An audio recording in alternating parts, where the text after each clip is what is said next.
A very warm welcome to the 16th Foundation Day lecture of the ICFAI Foundation for Higher Education. May I now request Madam Srimati N. Shobharani Yashasvi Garu, Chairperson ICFAI Society, Shri B.R. Shankara Garu, President ICFAI Society, and Dr. S. Vijayalakshmi, Registrar IFHE, to kindly join the dignitaries for the ceremonial lamp lighting.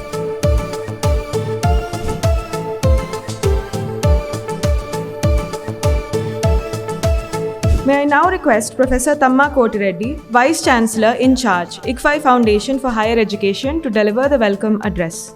Respected Dr. C. Rangarajan, Honorable Chancellor, ICFAI Foundation for Higher Education, the Chief Guest of today's Foundation Day lecture, Dr. D. Nageshwar Reddy, Chairman, AIG Hospitals, on behalf of ICFAI Foundation for Higher Education, Hyderabad, I extend a warm welcome to you, sir, and thank you for gracing this Foundation Day lecture with your presence. At the outset, I am truly humbled and honored to be a part of this function. Humbled and honored for three reasons. First of all, I am amongst a group of people who have accomplished so much. All the front seat people here are such great accomplishers who achieved so much in life. And to be talking in front of them is to me a privilege. Especially, I think Dr. Rangarajan is somebody who set up the whole economic development in this country, and right from 1990s to now, what we've achieved, a lot is because of his reforms. I think people who have studied it realize that he is the one who is responsible for the economic strength of India today. Thank you very much, sir. It's been an honor to be talking. The second reason is that if you look at the list of previous foundation lecturers, last 15, I couldn't believe that they all came here and gave this talk. So normally, because as doctors, what happens is we are busy with patients, surgeries and so on. We very reluctantly accept to come to for talks because coming here would take half day off, and that's about 100 patients. So when I saw the list of people who spoke before, actually I was humbled that I was actually called. To me, it's a very humbling and honoring experience. The third reason is that as I sit here, what NJSSV Garu has done, I think I'm totally moved. I'm humbled and honored that at a short span of age, 61 years now, present day would be considered very short.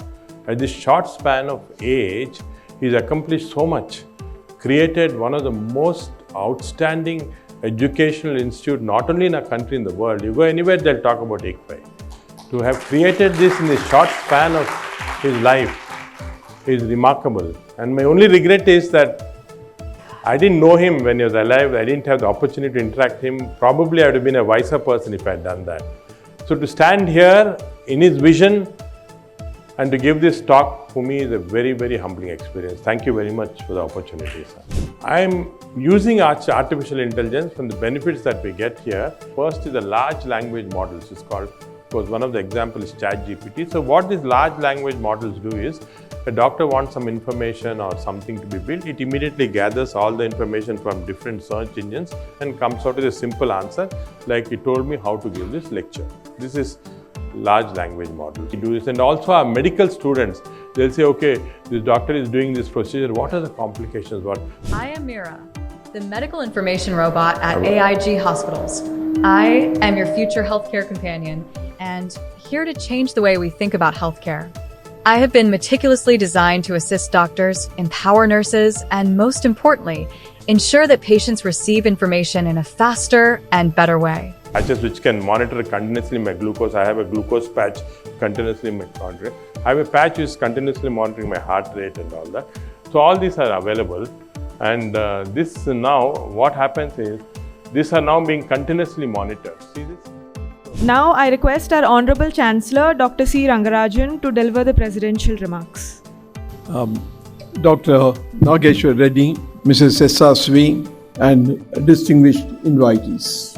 As we celebrate the Foundation Day, it is important to recall the services rendered by Mr. Sesasvi in setting up this institution and many other institutions in India. I request Madam to kindly felicitate our esteemed Chief Guest, Dr. D. Nageshwar Reddy.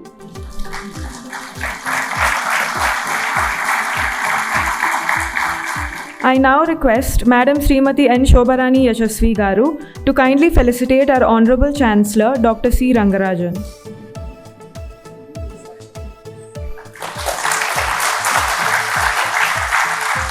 Thank you, Madam. Thank you, sir.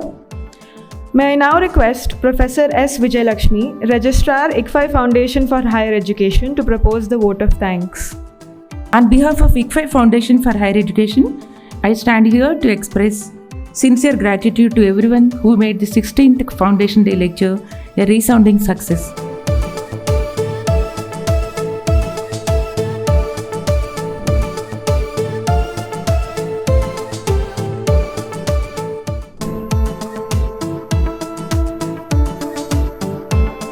A very warm welcome to the 16th Foundation Day lecture of the ICFAI Foundation for Higher Education. Dr. C. Rangarajan, Honorable Chancellor, ICFAI Foundation for Higher Education. Dr. D. Nageshwar Reddy, Chairman, AIG Hospitals and today's chief guest. Dr. Tamma Koti Reddy, Vice Chancellor in charge, ICFAI Foundation for Higher Education. Sirs, we request you to join us on the stage. Please welcome them with a round of applause. May I now request the dignitaries on the stage to kindly light the ceremonial lamp symbolizing the triumph of knowledge over ignorance. I also request Madam Srimati N. Shobarani Yashasvi Garu, Chairperson ICFAI Society, Shri B.R. Shankara Garu, President ICFAI Society, and Dr. S. Vijayalakshmi, Registrar IFHE, to kindly join the dignitaries for the ceremonial lamp lighting.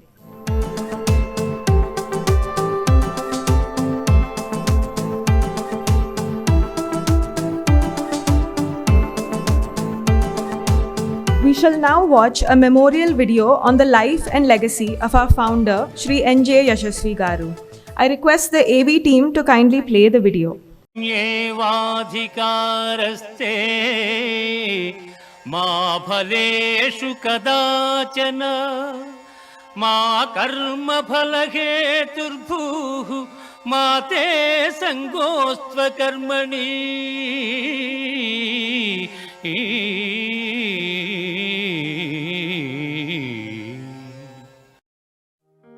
This film will take you through the story of an extraordinary visionary. We pay tribute to one of the most resplendent intellectuals India has ever seen. The iconic N.J. Yashasvi, the man who founded the Institute of Chartered Financial Analysts of India, ICFAI, and ICFAI Universities and ICFAI Group of Institutions.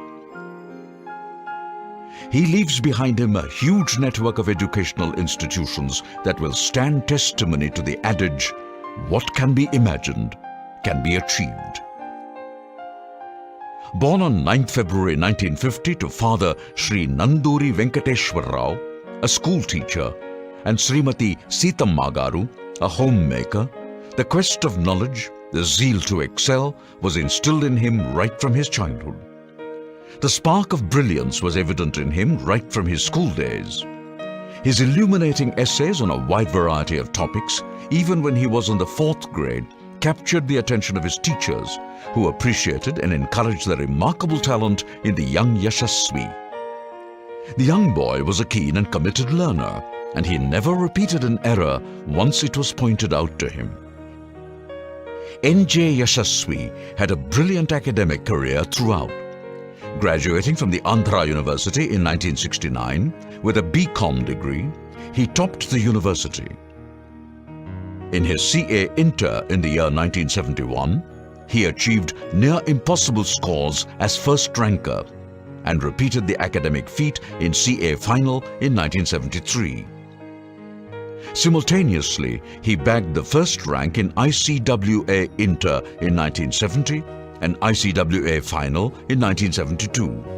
This spectacular track record of academic achievements reached its zenith when he was given the Basu Foundation Award for the Best Student of the Year from both the Institute of Cost and Works Accountants of India in 1972 and the Institute of Chartered Accountants of India in 1973. A first-of-its-kind achievement in the country, an unparalleled performance which made his parents and well-wishers immensely proud. Married to Srimati Shobharani, he had a blissful home atmosphere and the enlightening journey as a father, husband, and mentor crossed all boundaries as the most rewarding and enriching experience. Weekends at the NJY home was always known for his warm welcome to his circle of friends and associates.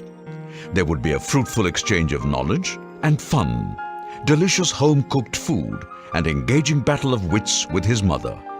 The grand old lady would voice her policy of the spiritual journey as all-encompassing, while her son would try to churn out hundreds of conversations why hard work and commitment to basic issues were more important than spirituality. N.J. Yashasvi was fortunate to have lived a fulfilling and supremely satisfying family life. His phenomenal career began in a modest manner, with a brief stint at ITC as a management trainee. Thereafter, Mr. Yashasvi joined as a faculty member with Administrative Staff College of India in 1974. N.J. Yashasvi spurned an offer to teach at the prestigious University of Singapore's Accountancy Department, as he informed Professor Bhanoji Rao Garu that he felt that he had some important contribution to make in India. In 1981, he started his consultancy firm Yashasvi Management Associates Private Limited, and from then onwards there was no looking back. It was in 1984 that he started the ICFAI Society. In 1995, he was instrumental in setting of ICFAI business schools across 8 locations in India.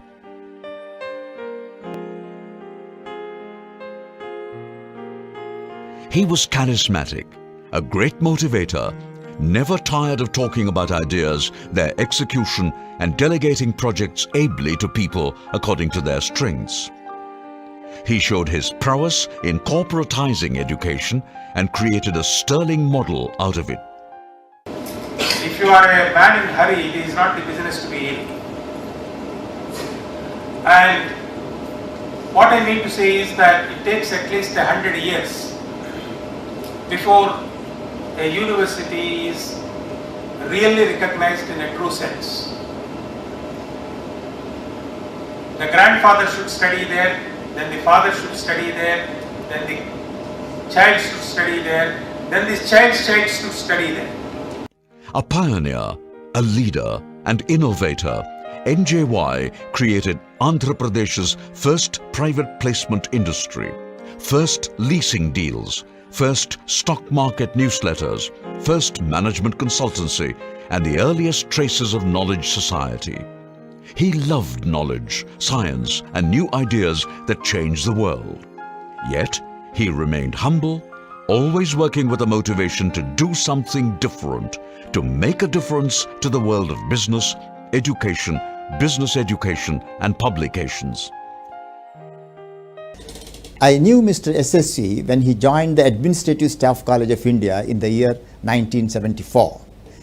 He taught finance courses. He was an outstanding teacher in that college. He also wrote books in the area of finance and investments, which can be easily understood by common man. He is extremely clear in his thinking. His motive was meritum ethicus, that is, provide merit, give preference always to merit, and be ethical in all your administration and management practices. He had the flair to make everything look simple to accomplish, even to an ordinary mortal. A powerhouse of energy and enthusiasm, his repertoire of achievements in education is amazing. Whether it was a launching of the Chartered Financial Analyst program to make true financial management available to the Indian youth way back in 1985, or constantly updating it to suit emerging needs of the Indian financial markets, starting new programs for the changing needs of the reforming and liberalized Indian markets, or redrafting the curriculum for an existing program to align it with the changing business environment, he sailed through them with effortless ease of a true genius. N.J. Yashasvi possessed a remarkable sense of social responsibilities, aesthetics, scientific and intellectual temper, and cultural sentiments. What came naturally to him was his ability to make gold out of dust. A seemingly useless idea or an innocuous thing would spark a business model in his mind. And he was a great practitioner in possibility thinking. In that sense, he was a great economic naturalist, allocating capital to get optimal and even phenomenal returns with scarce resources. A gifted communicator, N.J. Yashasvi masterfully articulated the need for a new university with government authorities and went on to establish universities with competent faculty, duly supported by requisite infrastructure, designed the campus for a newly approved university, challenging great odds in his own inimitable style. Bequeathing the coming generations with a rich legacy of publications, he published innumerable books on current topics of management, with his unabated desire to bring the latest knowledge to the doorsteps of the Indian academic institution. An achiever par excellence, N.J. Yashasvi was, however, not one to court publicity. His favorite retreat was his corner chair, surrounded by his books and photos in plot number 19 Nagarjuna Hills, from where he generated ideas that changed the educational scenario. And his worthy emissaries emulated his ideals, touching the peaks of success and turning their mentors' dreams into vibrant realities. In the last 2 years, he started several new projects. Turning to his roots, giving his mother tongue and traditions a fillip, he ventured to promote Carnatic music, established B.Ed colleges, and also a unique initiative called C.P. Brown Academy, which is today successfully bringing timeless works of Telugu arts and literature within reach of the current generation. NJY achieved so much at just 61, and yet there were so many projects at hand. His entrepreneurial zeal never diminished. For his unrivaled contributions to education, Sri Yashasvi truly deserves a place in the history of the business scenario of Andhra Pradesh and Indian education in general for his life's work. Thousands of employees of the ICFAI, including people, grew like saplings under the banyan tree called ICFAI, which spawned the biggest service sector boom in education, research, publication and policy making. Some of India's most successful fund managers, analysts, bankers, journalists, software and management professionals, thought leaders and thinking elite have some connection or the other with ICFAI. Either they worked at ICFAI or they studied at ICFAI and its associate wings. The causes he expounded were noble, and it is the duty of his protégés to carry them forward. This is the greatest tribute one can pay to him, standing as living testimonies of his life's mission. Software and management professionals, thought leaders and thinking elite have some connection or the other with ICFAI. Either they worked at ICFAI or they studied at ICFAI and its associate wings. The causes he expounded were noble, and it is the duty of his protégés to carry them forward. This is the greatest tribute one can pay to him, standing as living testimonies of his life's mission.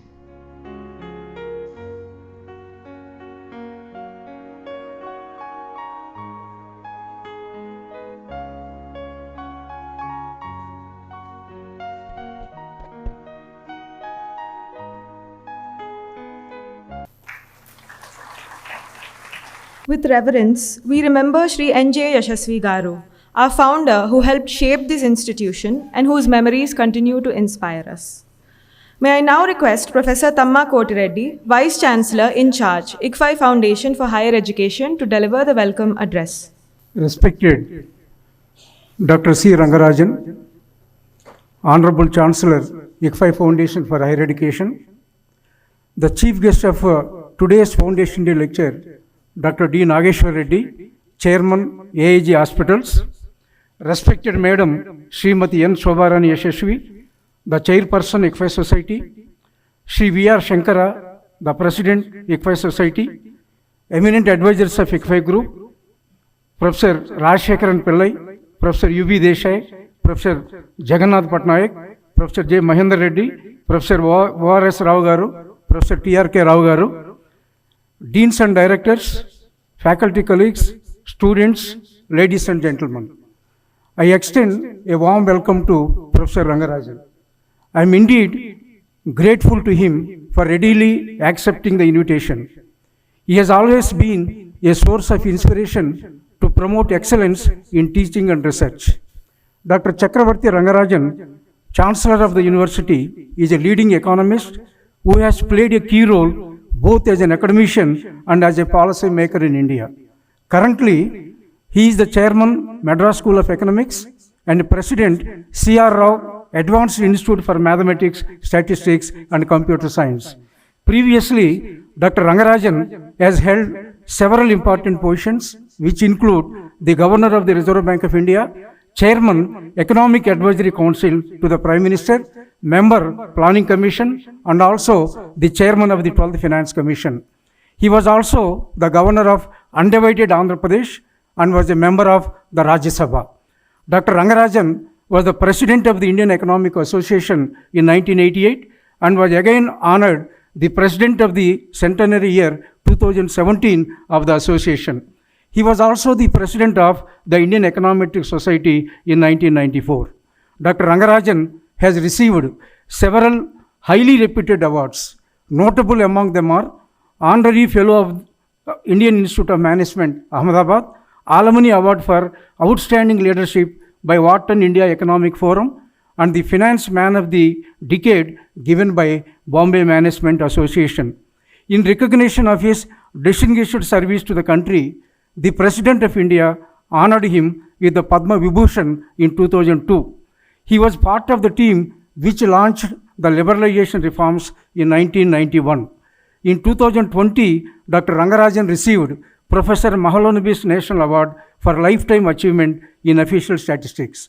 In 2021, Dr. Rangarajan received Professor C.R. Rao Centenary Gold Medal along with Professor Jagadish Bhagavati of Columbia University for their lifetime contributions to the field of theoretical and applied aspects of quantitative economics. Dr. Rangarajan has written extensively in professional journals at home and abroad. He is the author of several books, the latest being Forks in the Road, My Days at RBI and Beyond, which was published by Penguin in 2022. On behalf of ICFAI Foundation for Higher Education, Hyderabad, I extend a warm welcome to you, sir, and thank you for gracing this Foundation Day lecture with your presence. I am grateful to Dr. D. Nageshwar Reddy garu for readily accepting our invitation to deliver the 16th Foundation Day lecture on the topic, The Future of Healthcare, How Artificial Intelligence is Redefining Medicine. Dr. D. Nageshwar Reddy, the Chairman and Chief of Gastroenterology at AIG Hospitals, Hyderabad, stands as an outstanding example of medical innovation, compassion, and a relentless pursuit of excellence in patient care. Dr. Reddy is a globally renowned gastroenterologist who revolutionized the field of therapeutic endoscopy, transferring thousands of lives across the globe and made India a hub for world-class GI endoscopy services. As the founder of the Asian Healthcare Foundation, he has bridged rural-urban healthcare divides, deploying India's first mobile endoscopy units and screening programs that brings life-saving diagnostics to undeserved communities.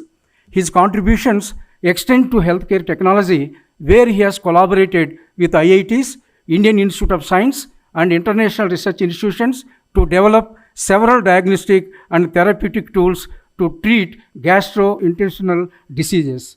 An educator and mentor, Dr. Reddy has shaped the next generation of gastroenterologists, while his prolific research, over 125 publications and 50 textbooks, enriches global medical knowledge. During the COVID-19 pandemic, Dr. Reddy spearheaded critical research, treatment protocols, and community initiatives, ensuring affordable COVID-19 care, free treatment for frontline workers, and vaccine strategy optimization. His scientific leadership and commitment to public health played a critical role in shaping India's pandemic response. His leadership at AIG hospitals produced critical research and protocols that guided national treatment and strategies.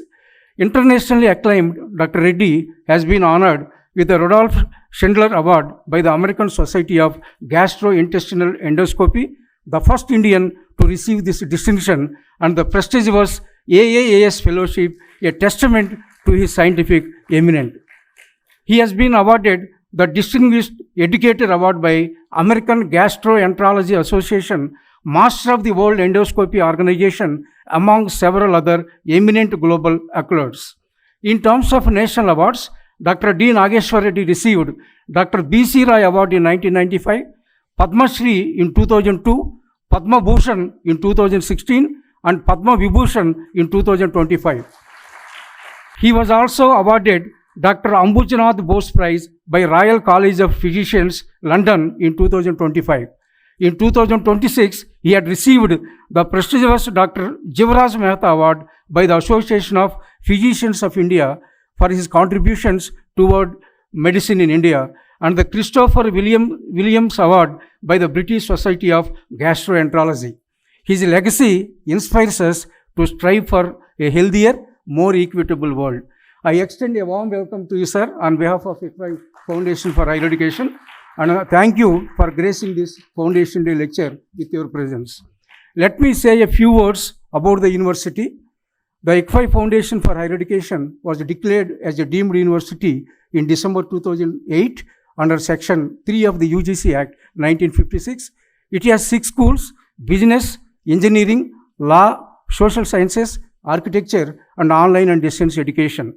It has a faculty strength of more than 400 and a student strength of 11,000.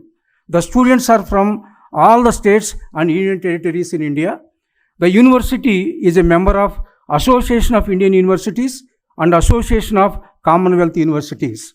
One of the constant units of ICFAI Foundation for Higher Education, IBS Hyderabad, is a member of AICSB USA, ACBSP USA, EMFD of Belgium, and AMDISA of India. The university is accredited by NAC with A++ grade and has been given Category 1 autonomous status as well as 12B status by the University Grants Commission. The university has achieved a world rank of 705 in sustainability rankings and an India rank of 25 in the rankings given by Higher Education Research Analytics USA. IFHE ranked in 1001 to 1500 band in the Times Education Impact Ranking 2026. Within a short span of time, the ICFAI Foundation for Higher Education was emerged as a multidisciplinary university. Some of the leading institutions with whom IFHE has signed MOUs include George Mason University, USA, University of Maryland, USA, Pennsylvania State University, USA, University of Pittsburgh School of Law, USA, ICN Business School, France. The Case Research Center of ICFAI Business School, Hyderabad, has won global recognition for its cases.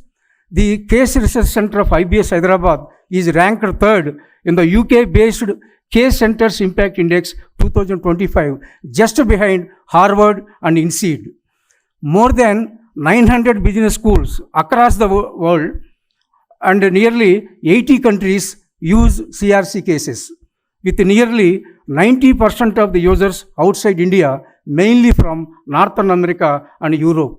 The international users include London Business School, London School of Economics, Oxford SAID, Cambridge Judge, HEC Paris, HEC Montreal, and SDA Bocconi. In India, leading institutions such as IIMs, ISB, TAPME, SP Jain, and Symbiosis use CRC cases. The corporate users include McKinsey, Boston Consulting Group, KPMG, and Tata Management Training Center.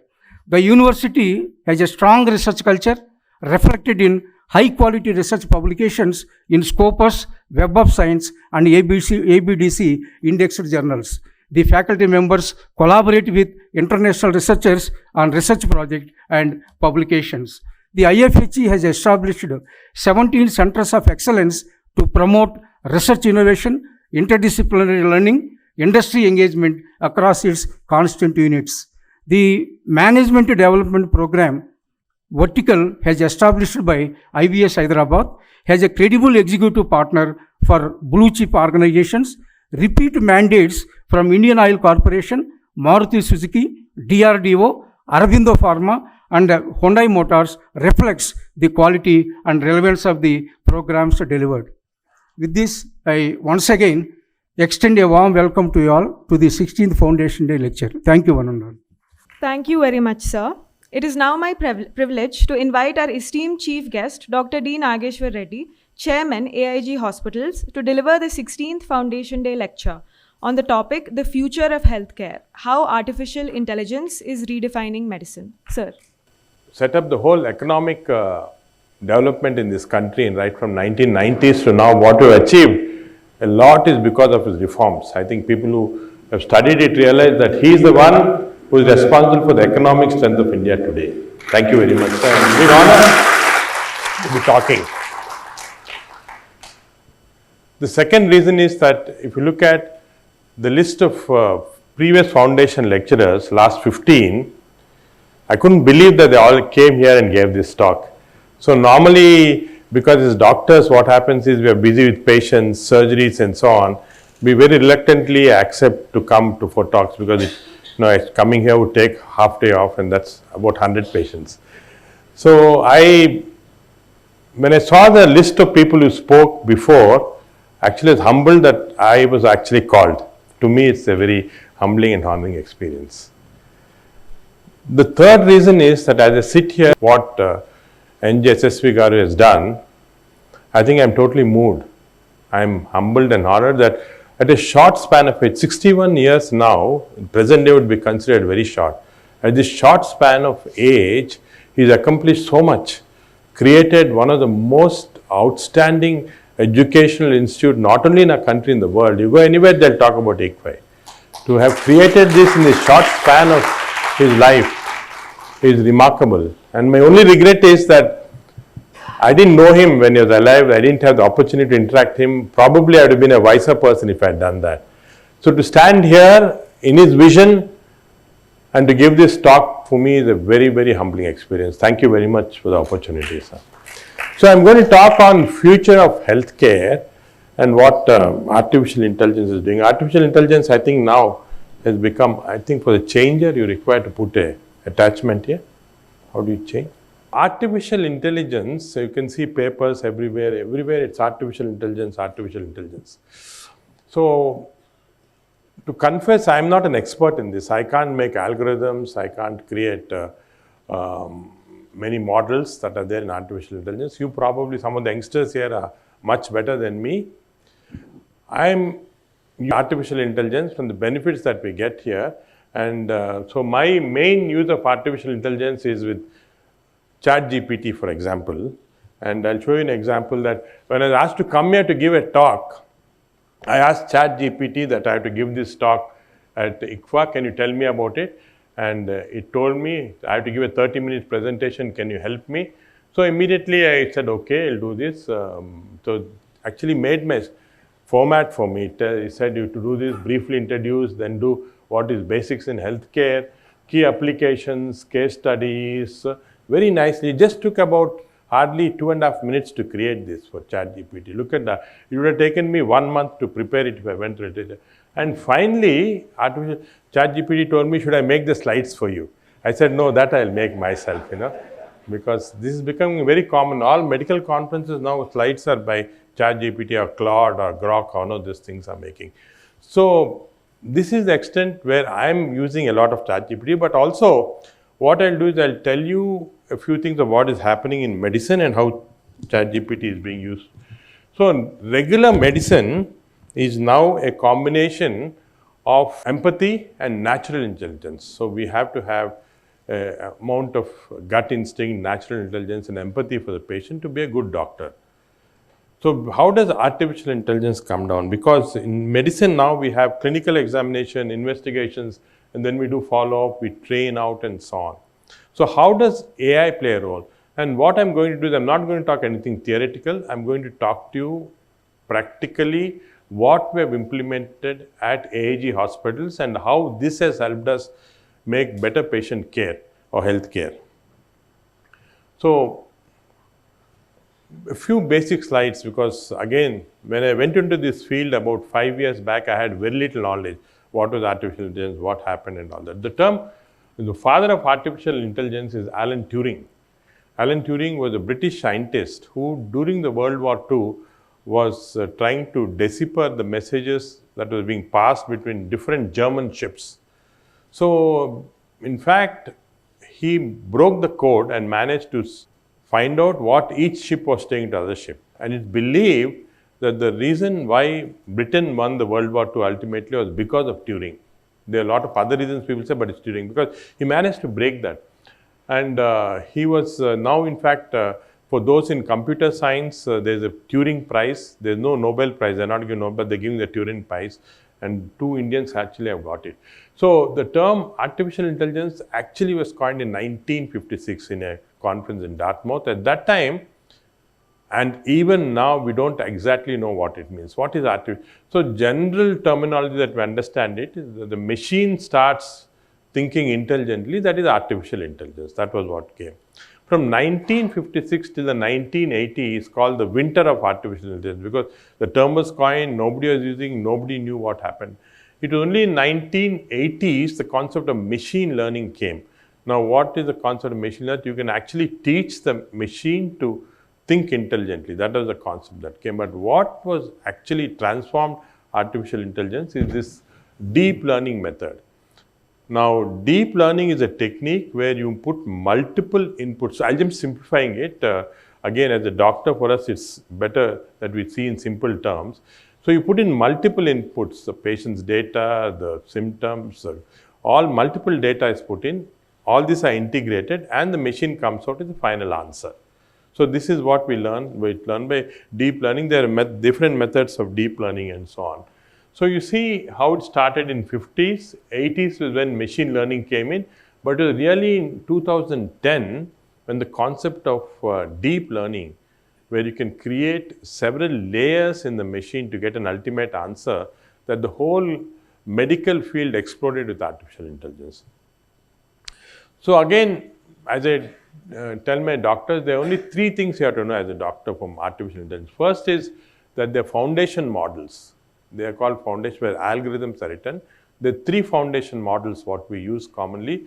First is the large language models. It's called, of course, one of the examples is ChatGPT. So what these large language models do is, a doctor wants some information or something to be built, it immediately gathers all the information from different search engines and comes out with a simple answer, like he told me how to give this lecture.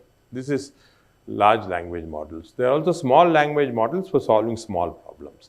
The second, the most important thing, what medicine was being, artificial intelligence was used for medicine, was computer vision. Now, what does computer vision mean? Computer vision is that you can train the computer to recognize objects. It started simply by saying what is a cat, what is a dog, what is a camel, to a more sophisticated level of what is cancer, what is this cancer, what type of cancer. So, as doctors, we want to identify what is the lesion. So, this is where computer vision starts. And the last part is, of course, natural language processing. NLPs are audio related, where speech is converted into, and I'll show you examples of how we are using it. Speech is converted into text and segmented text, not just translation, but segmented text. So this is the 3 things we use. And now in medicine, we use a combination of all these 3. So they are actually a multimodal models. So traditionally 3 models put together called multimodal. So this is the basic concepts of what we do in medicine to use artificial intelligence. So there are a variety of examples of artificial intelligence can be used in different areas. For example, diagnostic, drug discovery, personalized medicine, predictive analysis, and of course, all of you are aware of I think these fancy things about robotics with artificial intelligence who can themselves do surgery, and so on. In fact, we had a recent example in our hospital where we had a patient with gallstone disease. We trained the robotics with artificial intelligence so well, there was no surgeon, only the patient, only the robot in the endoscopy room, and the robot went and did the surgery, removed the gallbladder and the stone. Nobody is involved, no human interference. This is the extent that we have gone to. But again, I don't want to go into these fancy stories. There are many, but like, for example, the neural link that Elon Musk has now created, where you can put a small computer chip and all of us can be made super intelligent with that, So there are many, many fantasy stories that are going to come up. This is going to be the next 5 years.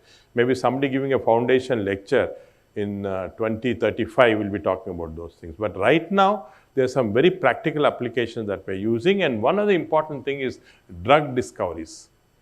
Just imagine, to make a new drug discovery, to make a new vaccine, it used to take us 25 to 30 years. Many drugs took longer also, because you have to now see where the drug acts, how the drug acts, is it really working in animal models. It took a long time, and then clinical tests. But now with artificial intelligence, you can sit in your house. In fact, there are many scientists now sitting in small cubicles. All this can be now made out in about a week's time. You can make out the targets, which drug, which targets, what are the potential side effects.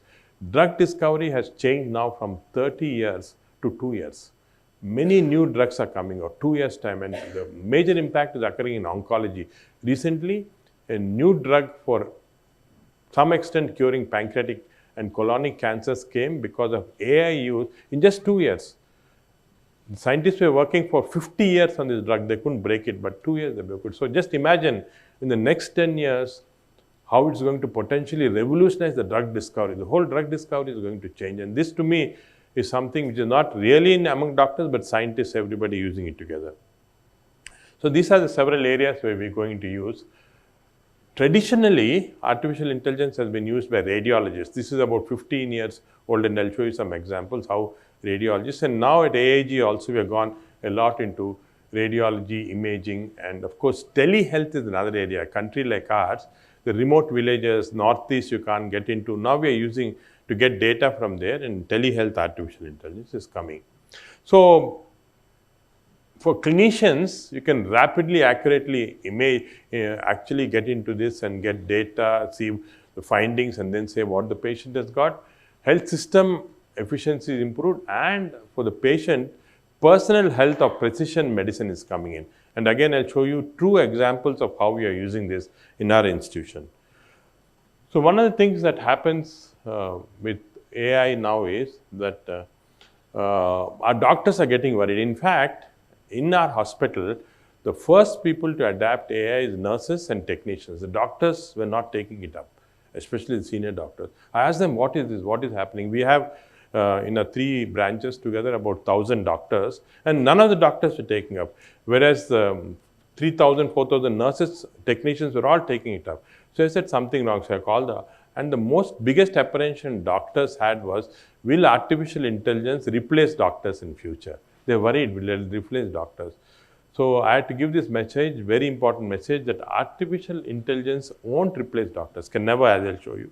But doctors who know artificial intelligence will replace doctors who don't know artificial intelligence. This is going to happen. So that's the reason why all the doctors should be having some awareness of artificial intelligence, because we're going to use it in some form or other, as I showed you. So let me just look at it in a holistic fashion. The time is short. In health services management, how it's going to be useful. In predictive medicine, how it's going to be useful.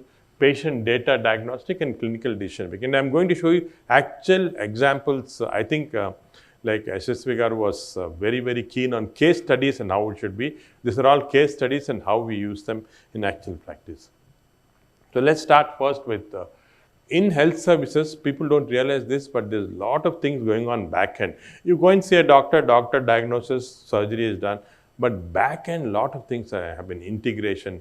The doctor with a particular instrument is available, particular drug is available, all the, say, anesthetists, right people are there. All that has to be integrated. There's supply chain optimization, and so many things are there which people generally don't realize. We can dramatically increase our efficiency when we use artificial intelligence. And I'll show you again example of what we are doing. This is a robot, we call it Mira, Medical Information Robotic Assistant at AIG. The reason why we innovated this was that doctors come to us and ask us, after you see the patient, they'll ask us a lot of questions. What diet do you eat? What this thing, what? So it takes a lot of time for doctors of this type of information. So why should we do this? And also our medical students, they'll say, okay, this doctor is doing this procedure. What are the complications? What? So all this now Mira can do. Hello, everyone. I am Mira, the medical information robot at AIG hospitals. I am your future healthcare companion and here to change the way we think about healthcare.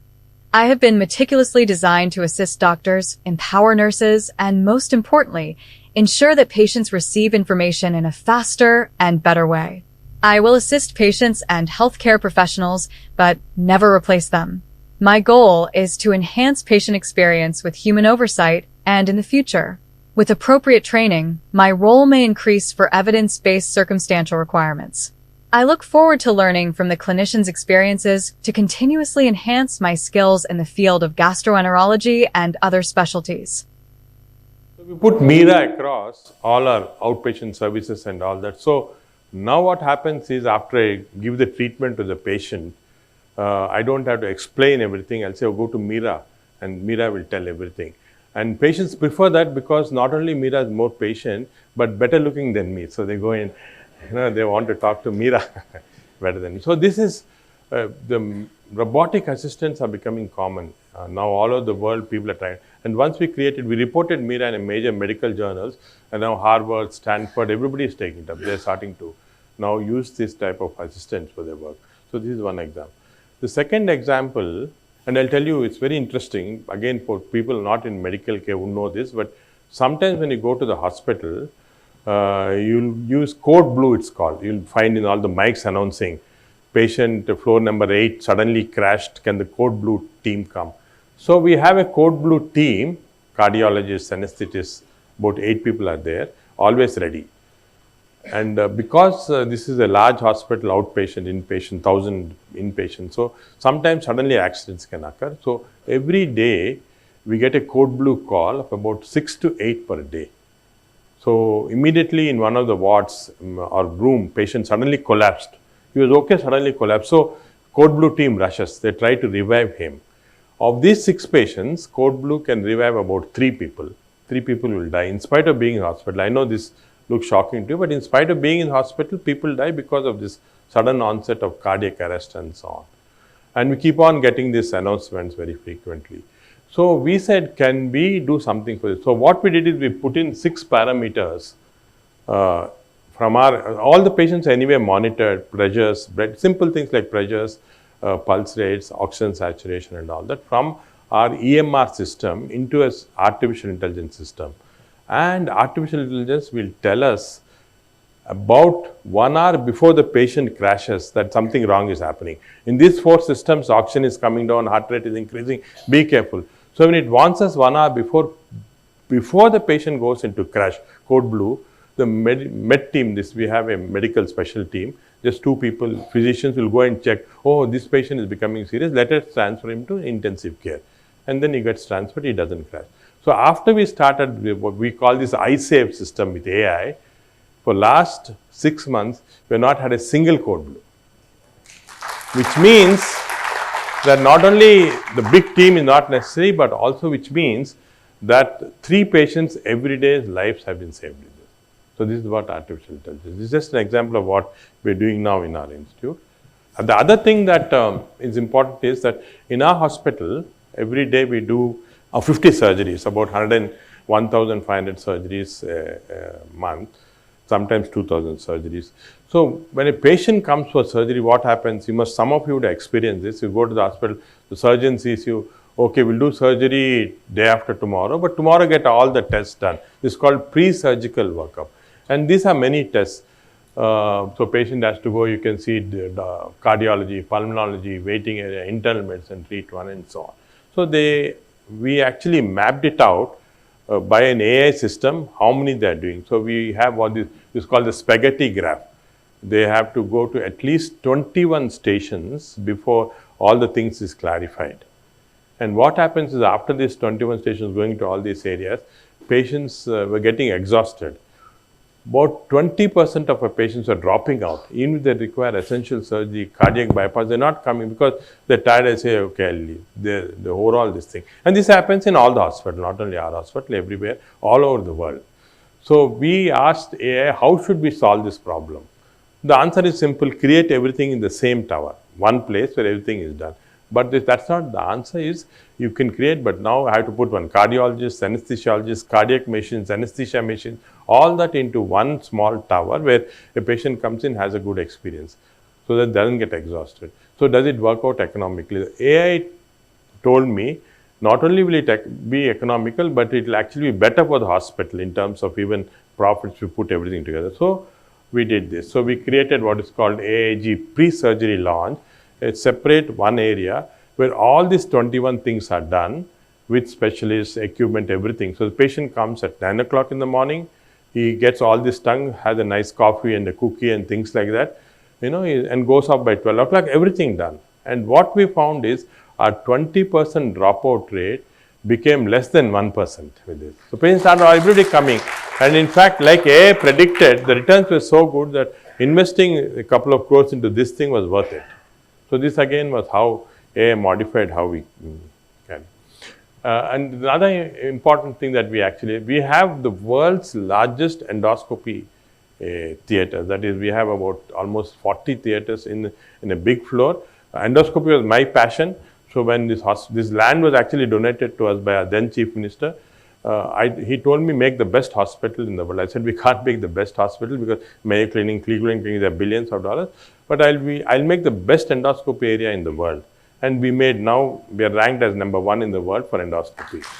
So I made the best, but there is a problem with that. The problem was that there's so many rooms, so many areas, so many doctors, about 80 doctors all the time operating, and also it's very confusing area. The patients don't know. Sometimes the patient comes and tell me, my father has gone for surgery. Can you tell me what is this thing? Then what happens is, I also don't know where he is actually what is happening. So it's very confusing. So then we created this AI system, the patient tracking system, where each patient gets a band, gets into a central AI system, and you can see as the patient is going to different area, he is actually knowing what happens. And we have a central system so I have it on my phone now. Right now I can keep checking how many endoscopy rooms are operating, how many are vacant, how many are being cleaned, what is happening. And in a particular area, if there's congestion, I tell my group, there's a congestion here, something's happening, rush in. So about 4 or 5 doctors go in and clear that area. So now our efficiency has increased so much that we now do 700 endoscopic surgeries a day with this. The next highest in the world is Mayo Clinic, which do 250 surgeries a day. So in fact, Harvard was so amazed with this that they're doing a case study again on this, how we can do this. It's just operational that you can. So these are things that again AI has helped us. So we come to next, this predictive medicine. This is again a very interesting area where most often now medicine practice is patient gets a disease, comes to us, and then we treat the patient. But now with lot of inputs coming in different types of input, genomic inputs and so on, we can predict which patient is likely to develop what problems in the future and treat it even before it comes. This is a very important concept. For doctors, it's good if the patient has a disease and comes, we keep it all busy hospitals. But for the patient and the population, it's always better to know what is going to come before. Am I going to develop a heart attack 5 years? Am I going to develop this type of cancer in next 3 years? All this can now be done with AI and predictive medicine. And this is a very exciting field that we are coming into, whereas with genomic medicine, we can actually predict what is going to happen. And again, I'll show you some of the things that were used in our this thing. So this is a thing that we have started now. What we found is whole of medicine in the world, this is again looks very dramatic, but this is true. The whole practice of medicine in the world is wrong. Now, why is it wrong? We see textbooks, therapy books, pharmacology books that tells us this patient has come with a heart problem. We give him 1 tablet of aspirin or clopidogrel once a day. This patient has acidity, give 2 tablets of anti-acid medicines twice a day. This is the standard, and we all write, all doctors all over the world write this prescription. What we found was that no single patient has the same response to the same medicine. Why? Because all of us, when we take a medicine, the medicine is not acting by itself. The enzymes in the body which are converting the medicines into active integrants, and we are working. And no single biological system is same. It's not like mathematics, physics, chemistry. It's totally different. Individual variations are very high. And when we did this, we took 2,000 patients who are coming to our hospital for diabetes, hypertension, at least 4 diseases. And they're given so many medicines. And we found when we're giving the medicine, take 1 tablet for diabetes, 1 tablet for heart disease, we found that none of these 2000 were same. Some patients, their genomic setup was such they required only one tablet in 3 days. Some patients required 2 tablets in 1 day. So it was so much of variation. And there was, in addition, a drug-to-drug interaction. Each drug was interacting with each other. And each drug was interacting with the microbiome in our gut, which actually changes. This is another huge topic, very interesting, which actually changes how. And we found that individual or predictive medicine is very important. So now when a patient comes to me, I say, you go and get your pharmacogenomics done. This is a very simple test, analyzing all the genes that are affecting the medicine. It only costs about 5,000. It is like a lifelong card. We give a card to the patient. So he has a card, this medicine, this medicine. So whenever he goes to any doctor, he shows the card. Oh, doctor says, okay, don't take this as in textbooks, you take it in a different way. So whole prescription pattern change. There are now, after we started this, we published this in a prestigious journal. There are now 5 major hospitals in the world who adapted this, mostly in China. They don't want to do in US because the insurances are not allowing this. So if a patient's genetic problem is known, the insurance says we can't pay you because your genes are abnormal. That's the problem. So none of them are taking it up, but this is a fact. So I think India will become a leader in this. We want to spread it to other hospitals. We will become a leader in the practice of this. The other area is this. This is very interesting. One of the commonest diseases you have in the community now is fatty liver disease. Fat in the liver, now even those who don't take alcohol unfortunately can develop this fatty liver. Fat in the liver goes into fibrosis, then goes into cirrhosis, goes into cancer.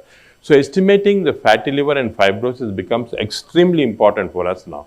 And how do we do it? We use it's called a fibroscan. The machine costs about 3 crores. Each test costs 10,000 rupees. We can estimate what is the fat, 348, what is the fibrosis, 5.8 in the liver, which is this patient has more fat in the liver. It has to come down to 250. So this cannot be done in rural areas, cannot be done everywhere. How many people can afford 10,000 rupees for a test? So what we did is we asked our AI, can we do it without the machine?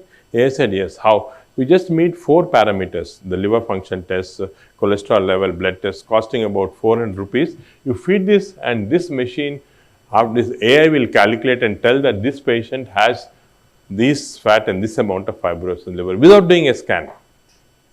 And this is something, again, we're doing a major study with ICMR and other agencies where we are now for the first time in the country estimating what is the extent of fatty liver disease and fibrosis in the country. We have one of the highest rates in the world. We know about diabetes because diabetes studies have been done, but we didn't know about this, and now we are doing a study and we are estimating, getting early results that 30% of normal Indian populations have this problem. Can you imagine? It's an epidemic, national problem that has to be, and this can be only solved if you put artificial intelligence into this. This is another thing that we learned.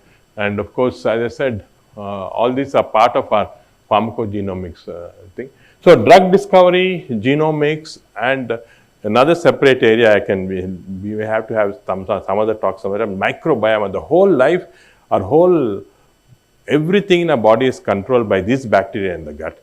There are 2 million bacterial genes compared to 20,000 human genes. 2 million genes are controlling these 20,000 genes. And how do you study 2 million genes? Very difficult. But because of AI now, I just put on what are the genomic, I take my bacterial genes from the gut, put on, and immediately I'll get, this is your genomic thing in the bacteria, this is your human genes, and this is how they're interacting. So microbiome, genetics, and AI in that situation is going to dramatically change how we practice. Now coming to patient data and diagnostic, of course, as I said, telemedicine we are using, but this is again a very interesting concept that we developed for the first time in India. Little was used outside. So what happens is when a patient comes to me, I see a patient, I give him 20 minutes. Out of the 20 minutes, 15 to 18 minutes I spend looking at the computer, typing out the patient's results, because everything is now EMR. All the things have to be documented. It goes into EMR, goes into a central storage, and I spend only about 2 or 3 minutes looking at the patient. But medicine is not like that. When a patient comes to me, he wants to see me, he wants to talk to me, I have to touch the patient. So this is the actual practice of medicine is so important. Unfortunately, modern medicine is spoiled by this EMR thing. And all over the world now, doctors actually are going to burnout syndrome. At 50 years, they said, I don't want to practice further. What is this? All I'm doing is like a clerk filling up the forms, whereas I can't interact with the patient. So this is what I'm doing normally, you know.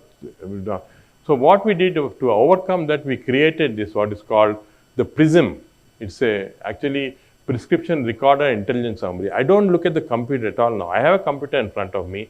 I'm talking to the patient. I'm asking all his symptoms, saying this, and all of this is taken in. AI converts this using NLP and other things into, finally, after you finish, I just press a button, I get this. This is the patient history, this is the past history, present history. I haven't asked him anything. I just talk to him, and this machine converts it into a formal medical record system. And the beauty of this thing, what we created, is that we sometimes gossip with the patient. Doctor, have you seen this movie? Have you seen Pushpa? All that is cut off. That's not recorded by the machine. It's very intelligent. It knows what is gossip and what is accurate. So this is a system we created. We are now validated with 200,000 patient recordings, and in fact now it's available with us. We are giving it to many. In fact, we didn't patent it intentionally because we want to give it off to many hospitals. Now many hospitals in India are starting to use this, and we want to create in our country an interconvertible patient record system. This has not been achieved anywhere. Even US couldn't do it because one hospital doesn't like other hospital. They don't want to give their record share. But with this system, everything goes into central area. You have all over India. If every hospital adapts this, can you imagine? You'll have the largest patient interconvertibility data that's available in the world. And this is another thing that India can be a leader with this. And this is what we are working on. So I think the other things that are coming in is something which sometimes can be quite, again, some practices that you don't realize what happens in medicine. This is an example. So this is a patient, you can see a major paper in Lancet Oncology published how we can diagnose early cancers using X-rays, CT scans, and so on. And let me tell you the example of this particular patient. This was a patient who came to me 3 years back. Came with pain, little loss of appetite. I got examined thoroughly, nothing was there. I did a CT scan. Normally, we are very careful. Did CT scan normal, pancreas, everything was normal.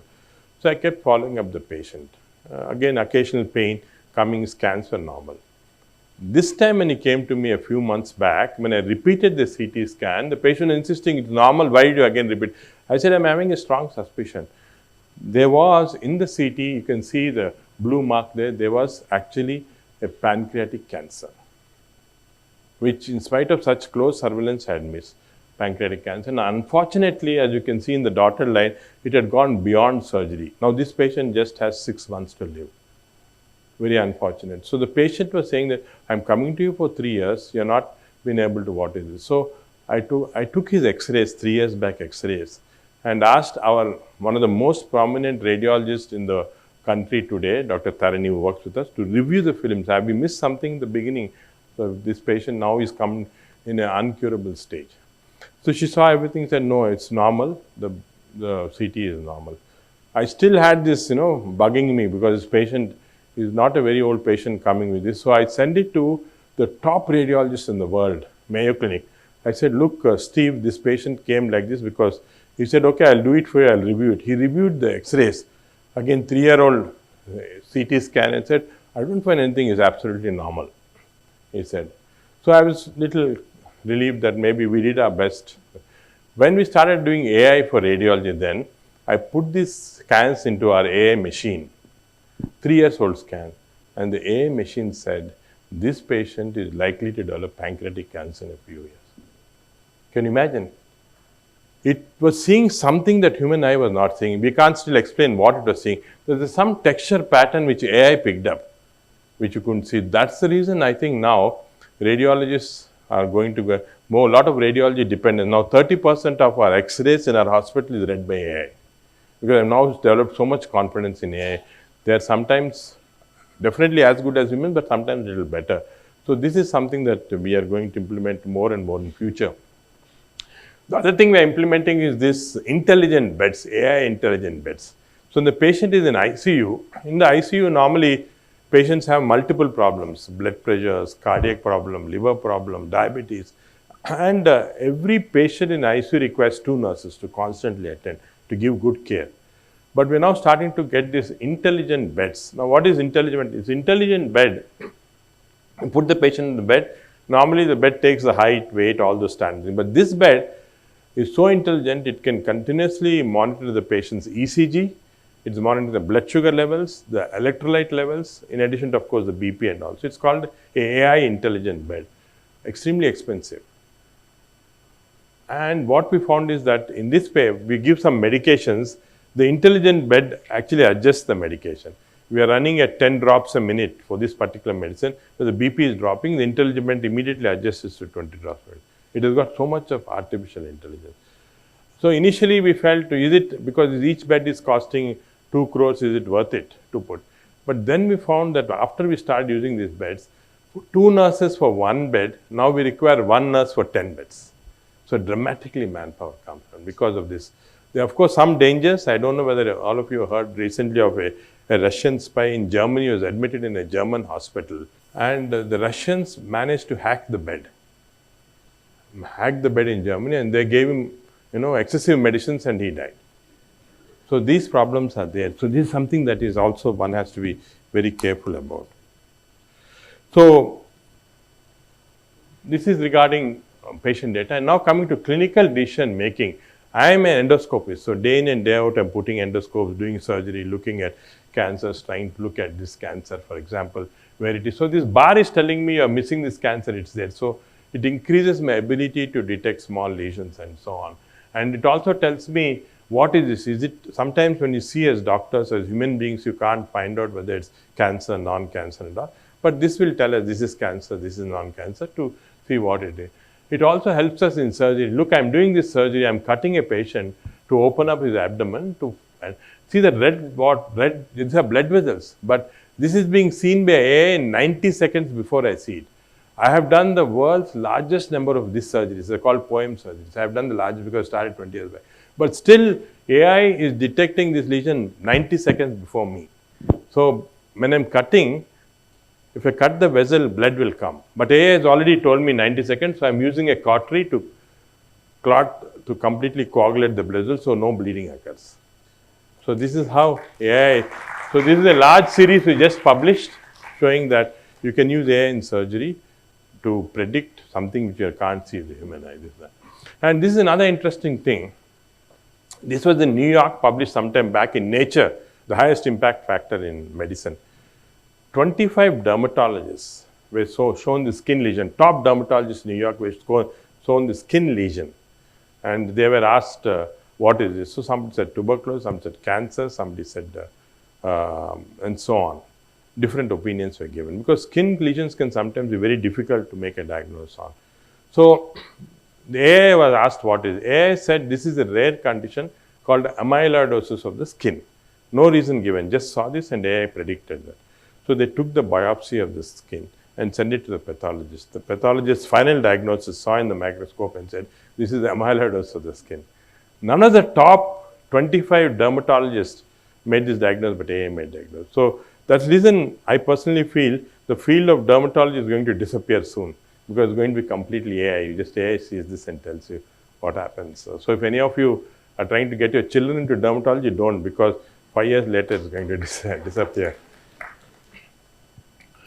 The other thing, a very important thing is now a lot of our health, longevity, health span, all this is monitored by variable device, mobile. For example, I have a phone here which is continuously monitoring what's happening to me. Aura Ring are very famous. Then we have other mobile devices, including now patches. Patches which can monitor continuously my glucose. I have a glucose patch continuously monitoring. I have a patch which is continuously monitoring my heart rate and all that. So all these are available. And this now, what happens is, these are now being continuously monitored. See this? So right now, all my data is going to a central server in AIG. All this data is going. And this data, I also have a patch to show what is IL-10. These are actually interleukins which are expressed when there's anxiety, when there's tension. So it's telling me all the time, this is your heart rate, this is your thing. AI is monitoring, nobody else. And if, for example, suddenly my heart rate increases, or I'm becoming very anxious, such a distinguished crowd here, I'm giving a talk, then AI will give me warning. Your heart rate has gone up, calm down, have a glass of water, and then come back and speak. So because there are many instances of speakers dying on the stage, this prevents this. So this AI information now, variables. So now in our hospital we have many VIPs in the country who are wearing variables, who are being monitored by our AG central service system. So we continuously monitor them. So this is one thing. The other thing is this AI-driven toilets now. So a few years back, I was asked to give a talk on how AI is going to make our life much more easier in several senses. So I created this concept of a smart toilet. So what happens in a smart toilet is you go to a toilet, and this is now, you can actually estimate your microbiome levels in the stool and all that. It tells you microbiome, AI is applied. There it tells you today eat more carrots, more exercise, sleep at least 7 hours and so on. So I was going to give this talk in Hong Kong last year. And as I enter into the conference room, there's already these toilets available. So Chinese now and the Japanese have this intelligent AI toilets, it's called. So you sit in the toilet. So part of the thing is it tells you your function for that day, how much you should eat, what type of physical activity you should do and all that. So this is going to become, in addition to all this monitoring, our daily life is going to be monitored by this, whether we like it or not. So one of the things against AI was that compared to human being, AI cannot be compassionate. One of the important aspects of medicine is compassion. We see patients, we diagnose and so on, but we don't have the compassion. If I don't comfort the patient relatives, then there's medicine is not as it is. So the argument against AI in medicine is we don't have compassion. But look at this. This is a study published in JAMA, a big study, where patients after surgery went back to their homes and rang up to the hospital. One group of patients, the thing was taken up by the doctor. So after surgery, there are a lot of doubts. Doctor, I have some pain here, I'm going for one stool today, things like that they'll have. So doctor has to give answers for that. The second group of calls went to AI-generated computer. It had to give. And when they analyzed, they found that AI-generated computer had more compassion than the doctor. Because the doctor gets irritated after 2 questions. What is this for? Just simple, you're going for 2 stools, you're ringing up to me, what is this and all that. Whereas AI doesn't get, like Meera, who is there with us, goes on repeating, goes on having a compassionate voice. You can build in a very compassionate voice into these computer systems to give that. So that argument against AI is gone. So this is just for some of the students here, I just summarized what are the different areas where AI is going to have lifestyle changes, data interpretation, clinical diagnosis, compliance, and so many things that AI is going to be useful in. And healthcare systems, how resources can be allocated. I showed you examples, how EMR systems are maintained is going to be useful. And of course, in drug development, optimization, all this AI is going to see dramatic effect on medicine AI is going to have. And of course, there are challenges. Whatever we feed has to be of high quality. If you don't feed good data, of course, you don't get good output. So high quality data, this is what doctors should actually recognize more and more. But there's going to be the ethics, and there's going to be certain issues of regulatory problem. Not only our government, then the whole world, there is no regulatory body for AI. Even United States is struggling now. See, a lot of things you see in paper, all this AI coming in, agenetic AI, how do they control, how does the government control? Because they're taking control of lives of people. And before that, the government is clueless. Same thing is happening in our country. Government is clueless of how regulation should be done. We don't have regulations. This is a problem. And other problem that's going to come is in this AI sometimes I told you how AI data can be hacked. Recently, All India Institute of Medical Sciences, billions of data of many of the US people hacked from Indian aims. And this is very dangerous for the country, because any enemy country can now get all the data, health profiles of all the people, and they can act on that. So this we have to be very careful of, because when you lose your credit card, it can be sold in the black market for about $10. But when health statistics are hacked, they give you $250, 25 times more money in the. So you see, it's a valuable information that you should be careful. But I think things are going slowly. In fact, in 2015, Elon Musk had said that self-driving cars will come in 2 years, but it just only now, last 2 years in California, you have self-driving cars. Radiologists, they said, famous radiologists in absolute, but still in 2026, our radiologists are driving to AIG, coming and reporting. So things are going slowly, but dramatic changes are going to occur. And for doctors, the other important thing that's happening is a de-skilling. So now I'm doing all the surgeries myself, I have certain skills. But if AI starts doing everything, then your skilling goes down. So everybody starts to become, even experienced doctors are now beginners. So that is something that we are aware of. That's the reason why we still insist that our trainees are doing all these procedures. AI will help here and there, but we don't want to make it completely AI driven. So these are very important data. Cyber security is going to be a future problem.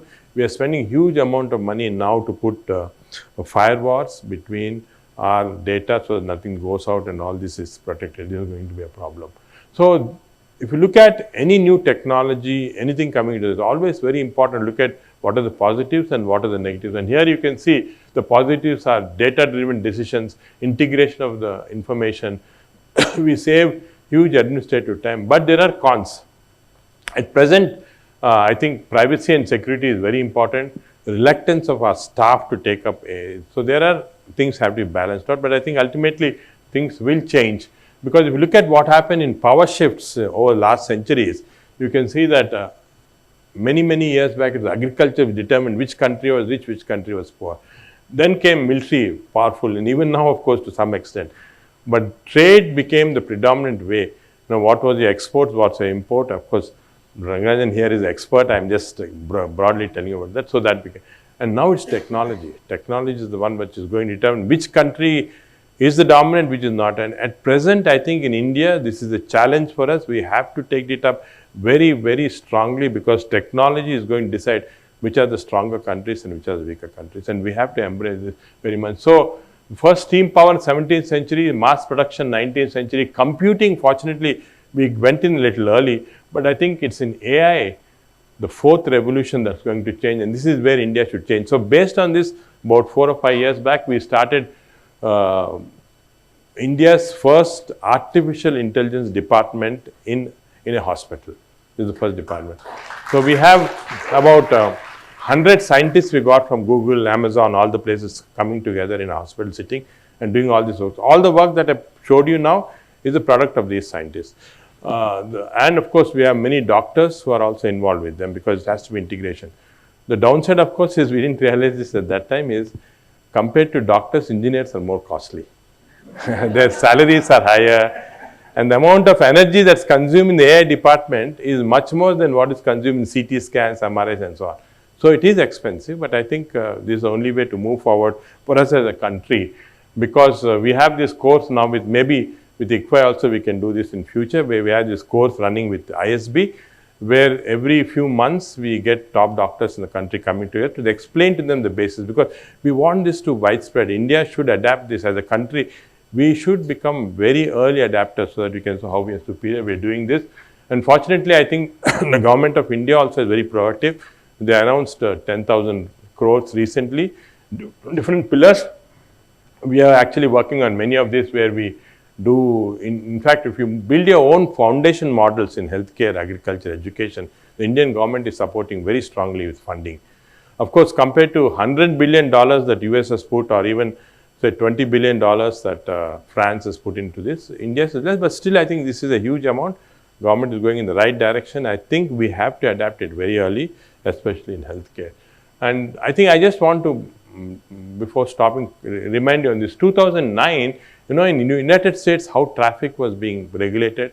In highways, there used to be a pilot, there used to be a cameraman, and there used to say that NH8, there's full traffic, kindly go NH7. That's how everybody, when they're driving, you have the radio on and you know where to change. In 2019, 10 years later, it's been totally replaced by drones. Now it's just drones, no thing. So just in 10 years, both the pilot and the cameraman lost their jobs because of technology. So a lot of jobs are going to change because of this, so we have to be aware. So I think I'd like to end with this, what Charles Darwin said many years ago, that it's not the strongest of the species that survives, not the most intelligent, but the one which is most responsive to change. So ladies and gentlemen, I think we are standing here today. We have to be responsive to the change to become a nation which is very strong. Thank you. Thank you, sir, for your insightful lecture. We will now open the floor to a few questions. What all you have done is in terms of the hospitals, technology changes, fantastic. But what about medical education? What are the changes AI going to bring in terms of the curriculum or pedagogy or in terms of assessments? Because you made in one of the slides you mentioned they are worried they will lose their jobs. What is it that the medical students or engineering students etc. they should learn so that they are required by the society all the time? Yes. Thank you, sir. No, I think, sir, it's a very, very important question that Dr. Mahendra Reddy has raised, because with AI coming in so much, how much education should AI get into? Engineering and all, I agree. I think we have to get in a very strong. For medical education, I'm a little old-fashioned. I don't want too much AI into medical education. For the reason is because then the people will lose that human touch. What happens is now the traditional education is that I go along with the student examine the patients, I discuss sometimes front of patients, sometimes outside, we discuss what are the clinical, how do I feel the liver, how do I feel the spleen and so on. As more and more technology is coming in, this is happening to some extent in our medical colleges, students are not even touching the patient. Liver function test is so much, scan is showing this is what this patient has. So unfortunately, this is coming in, and if you get AI into the thing, student from the house itself can make a diagnosis that this patient. So I get a little worried, so I'm little against education. But I think where AI is going to play a major role is in assessments. Suppose the student is assessed. Now what happens, traditional assessment is for a medical student who has to go MBBS final year, he goes for the examination. There's a case there, he examines the case, he sees the patient. That probably the previous day didn't sleep well, he had some problem and all that, he makes a wrong diagnosis, he fails. All this hard work of so many years, he fails. But I think if AI is used in assessment, we know consistently over the last 5 years, this student performed like this, he's been like this, one small deviation, so we can make a total assessment. And especially with all these NEET problems occurring now, I think we require a good AI system to create so that we don't get into this type of issues. So I think for assessment, we are going to use AI. For standard training for medical, I think AI should be very carefully used. And also I think as technology improves, terminally, it's like, for example, I do a lot of endoscopic surgeries. At a certain stage in my life, I want AI to come in. And I train, for example, we train our super specialists in AI of how to do surgeries using AI. But not I think the lower level we should not get at present. AI is going to spoil the system if we introduce it too early. But very nice question, very important. Today in India, most of the kind of engineers that we have got, more of them are the application people. Yes, For the product development, if required, maybe if you want, you can type with somebody. Yes.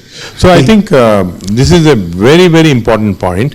So when you started the question, I was a little worried first because I've had instances where sometimes I give a talk and somebody comes and tells me, I've been a patient in your hospital and you made a wrong diagnosis, you did this, you charge a lot and all that, so it becomes difficult to these things. Sir, it was the other way around, sir, here. Yeah. But for your diagnosis, sort of should not have survived, sir. Thank you. It was a double duct something she mentioned to me that you were diagnosed. Yeah. She remembers. Yeah, she remembers you, but you may not remember her. Her name is Padma. No, thank you. So that is something I would like to appreciate. Thank you. So I think this is a very important point.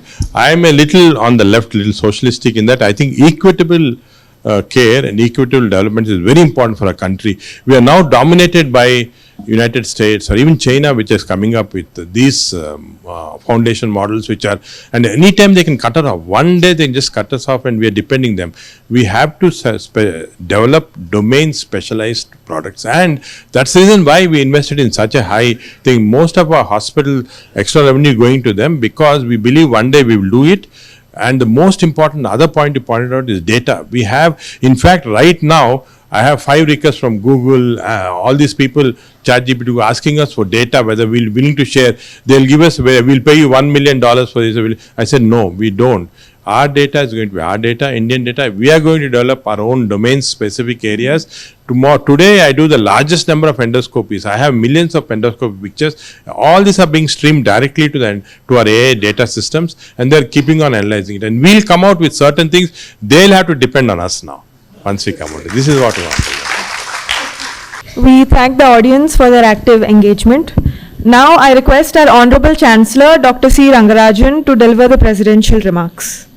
Dr. Nageshwar Reddy, Mrs. Svi, and distinguished invitees. As we celebrate the Foundation Day, it is important to recall the services rendered by Mr. Svi in setting up this institution and many other institutions in India. It was his vision and courage which led to the creation of these institutions. Obviously, in building the importance of higher education, in building the economy, the nation is well recognized. In fact, in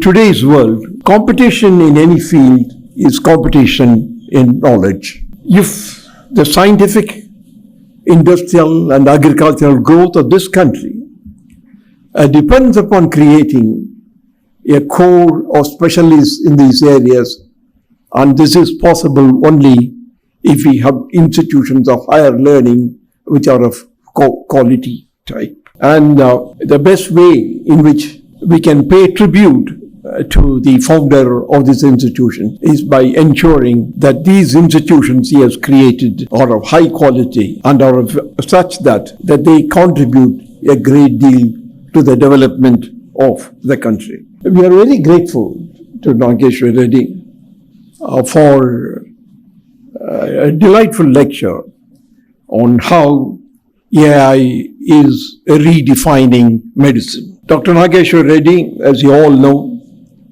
is an outstanding gastroenterologist, recognized not only in India but the world over. He has brought credit and honor to our country. And I have known him from the days when I was governor of undivided Andhra Pradesh between 1997 and 2002, and watched the progress he has made and watched the contributions that he has made into the specialized field to which he belongs.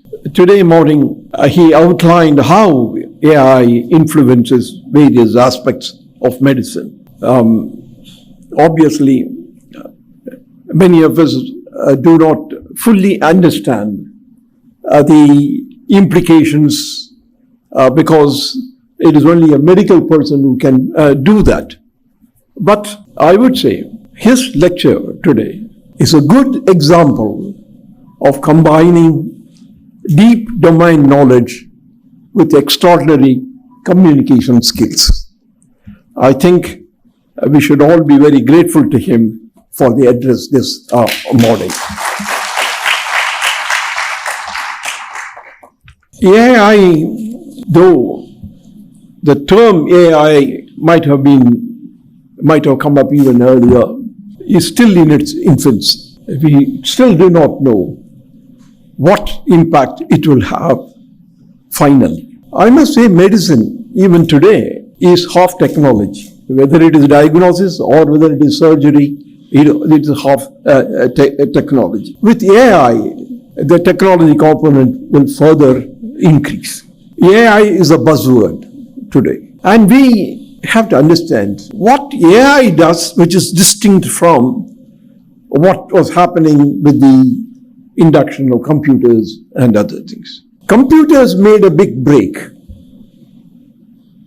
because they had the ability to perform things which more quickly and more efficiently. I will come back a little bit later to the distinction between some of the developments. But let me say that computers actually not only speeded up things, but also did things efficiently. So that is one of the important features of computers. Then when the advent of machine learning came, I think that is where intelligence started. The very word machine learning implies that the machine is capable of learning and go further than what it has been instructed. So in fact, we need to make a distinction between AI and Gen AI. AI is artificial intelligence. Yes, it thinks and does something. But Gen AI actually goes beyond because it analyzes and also finds out what the problems can be and the solution to those problems. Therefore, Gen AI is one step advanced over the basic AI. In fact, even in the computer development, we entered an area of what we call smart cars, smart refrigerators, and smart institutions. The word smart, what does it mean? The word smart actually means that it is capable of understanding something that is happening and act accordingly. Because in the smart refrigerator, what happens? That if it will go bad, if it is kept beyond the time, it gives you a message.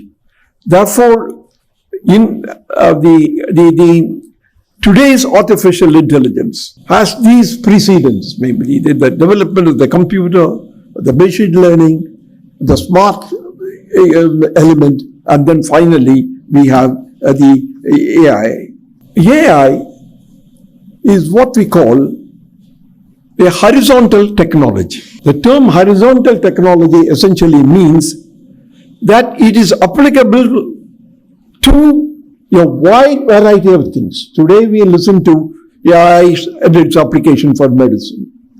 So tomorrow I can get somebody else to talk about AI and its application to many other fields. Therefore, horizontal technology means that it cuts across various activities and various modes of human activities and apply it. As somebody called it, AI is the new electricity. No, electricity came and it was utilized. Economists will call it as the universal intermediate, in the sense that it applies to all kinds of activities. Therefore, look at in the field of education. What will be the impact of AI on education? Teaching, let us say, AI on teaching. Very often I wonder, even today, for example, we use these presentations, PowerPoint presentation. The PowerPoint presentation is something that actually computers made us do it. And the PowerPoint presentation also altered the way teaching is also being done. Now, what will happen if AI is applied to teaching? I think in every activity, people have to think in terms of how AI can be applied. I think we, as an educational institution, we should also find out how AI can be applied. Now, there are many issues with respect to AI. The one, for example, AI, yes, when you ask the student to present a term paper, you will not know whether it is written by him or it is written by AI. So, in fact, as you know, that many things are being done now with the help of AI. Even though there are some concerns about the mistakes AI make, I would think that those are things that can be remedied. But there is some problem on that score. That is the thing. But more recently, I had read a book, and it was 300 pages. And I had to make a summary of it. I didn't do the summary. I gave it to AI, and the summary came out. And I read the summary, because since I have read the book, I know what it is written in the summary is not a mistake, is not a deviation from the book. Therefore, we really have to, as in one chart Dr. Reddy showed about, you will not be replaced, because I think it's if you don't learn this, you will be replaced. But there's a problem there, which I would like to address. But the point really is that into every field, AI will have to be applied, and we will have to spend time and energy on finding out how this application can be done. one concern still remains. I think that the impact of AI on employment is not very clear. I mean, I think it can, but let me say, this is not a new question. It has been asked since the beginning of Industrial Revolution in mid-18th century. And technology has been the main driver of economic growth. Invention after invention made big changes, and that is how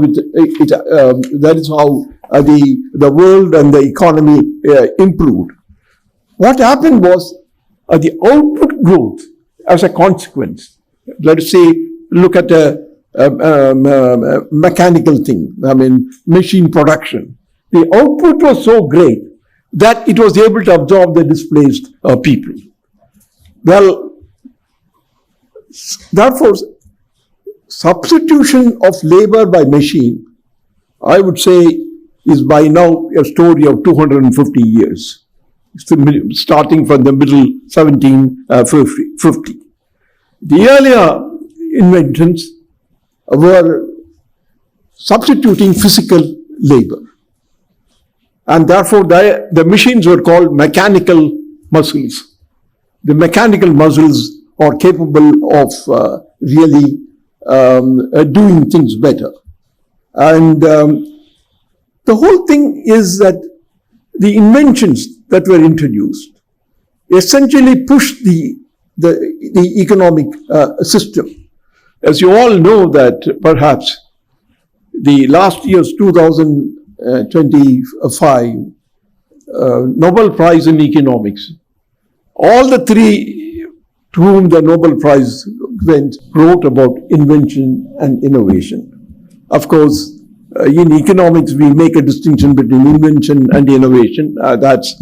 We will discuss that some other time. But basically, it is essentially invention which drove the growth. So the substitution is happening. Now, what is a fear now is this: if the earlier innovations and inventions substituted physical labor, now the new innovations will substitute mental labor. Therefore, whether that essentially makes a difference or not. Some people have thought about it in the computer industry itself. In the computer industry, what they call idea makers, they will survive. Therefore, it's good news for level 1 and level 2, but it is not clear whether it is good news to level 3. Coding, to which reference was also made by Dr. Reddy, is something that can be replaced by artificial intelligence. Coding is really the programming, and programming can be replaced by artificial intelligence. So some people may think this is all unnecessary fear or exaggerated fear. We don't know yet. But I believe the human ingenuity which invented artificial intelligence will also find solutions to it. Therefore, the human ingenuity we cannot write off. So I believe that AI has come to stay. And as AI has come to stay, it will essentially be the responsibility of various people to really work it to the advantage of the people. In one slide, Dr. Reddy showed about issues about ethics and so on. Those of you who have seen today's paper would have seen that the Supreme Court set aside the judgment given by the National Company Law and the National Company Appellate Law because it was a judgment written by AI. And the AI quoted wrong citations and created new citations. So these are all capable with AI. So we need to be extremely careful, and but it has come to stay, as I said, and it is going to be fundamentally useful to society at large. I would like to end only with two things. Coming to the lecture today, I was saying I would say that AI will change the medical system. But I want to make a distinction between the medical system and healthcare. Will the new innovations, will the new things that are coming make medical use more expensive or less expensive? Somebody mentioned ICU, intensive care unit, is really expensive care unit. Now, in some sense, will this continue? What will happen when the new introductions are made? Yes, AI comes, solves a problem, and all that. Therefore, making a distinction between the medical system and the healthcare, I would say we need to address the issue how to modify the healthcare system in our country so that the benefits of the new innovations will go even to the lower and the middle income groups. Along with the AI has also come big data. He didn't elaborate very much, but the big data essentially means the availability of information on a large scale. In the medical area itself, how will big data, along with the AI or without even AI, help the system? There is a fundamental difference between the way data was used earlier and data will be used now. Earlier, theory said something. Theory said X is related to Y. Then we use the data to find out whether that is correct or not. Data was essentially used to verify hypothesis, but the hypothesis itself came from theory. For example, the entire Marxian economics was built upon one fundamental principle, namely, labor is a source of all value. So everything should go to labor. And capitalism was criticized because that the capitalist appropriated what belongs to labor. Now, in what sense? In some sense, the hypothesis was thrown by theory and data was used to test whether that theory is correct or not. Now, because of big data, what is happening is it can be reversed. In the earlier stage, causation led to correlation, or causation was linked to correlation. Now the argument is that, now the proposition is, if there is correlation, will it induce you to look at what the causation is? Because this correlation that we are now talking about is not among 20, 100, 1,000. It can million. I mean, the hospitals now generate a huge amount of data. If that data really says that X and Y are present on most of the occasions or something of a patient, then you can really try to find out why this is happening, and therefore the correlation will lead to causation, or correlation will lead to find out what has to be done medically in order to solve the problem. So in that sense, I think the combination of AI and the big data will play a big role, in my view, in medical research, apart from medical treatment.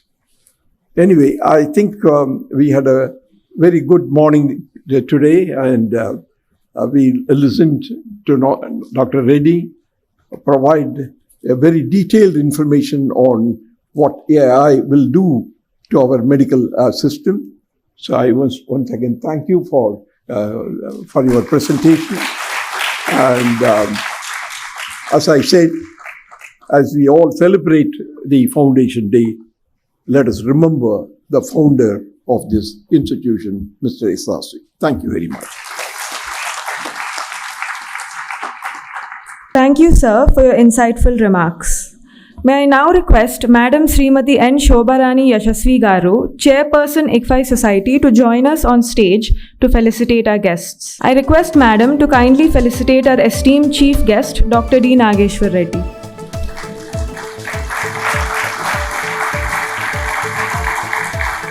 I now request Madam Srimati N. Shobarani Yashasvi Garu to kindly felicitate our Honorable Chancellor, Dr. C. Rangarajan.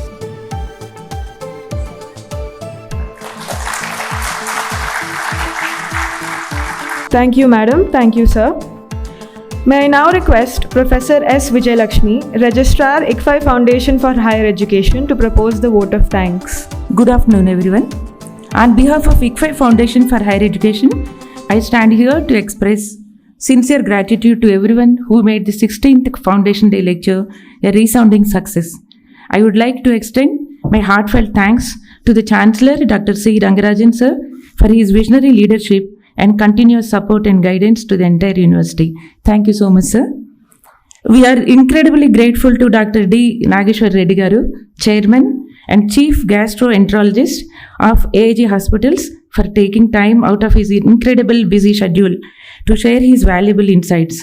Thank you, sir, for such an enlightening address and vibrant address on AI is redefining the future of medicine. Thank you so much, sir. We are grateful to Madam Srimati N. Shobarani Yashasvi, Chairperson, ICFAI Group, for your gracious presence on this Foundation Day lecture. Thank you so much, ma'am. We also express our gratitude to V.R. Shankara Garu, President of ICFAI Group, for his continuous encouragement and his continuous support throughout. Thank you so much, sir. I extend my wholehearted thanks to our Vice Chancellor in charge, Professor T. Kotreddy Garu, for his valuable support throughout the program. Thank you, sir. I wish to express my deepest gratitude to Professor J. Mahendra Reddy Garu, former Vice Chancellor IFHE and Distinguished Advisor ICFAI Society. Thank you for your gracious presence.